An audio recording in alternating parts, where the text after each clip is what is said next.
काय आज rose day 10-15 रुपयाचा रोज नाही आणू शकत. काय माणूस आहे, एवढं जिंदगिरी कसं करू शकतो कोण?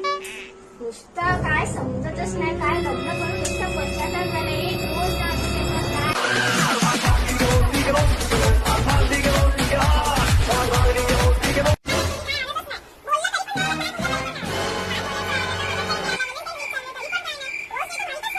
काय बोलू या माणसं, नुसतं वैताग आलाय. काही करत नाही, नुसतं ताक करून ठेवलंय. एक रोज हे घे.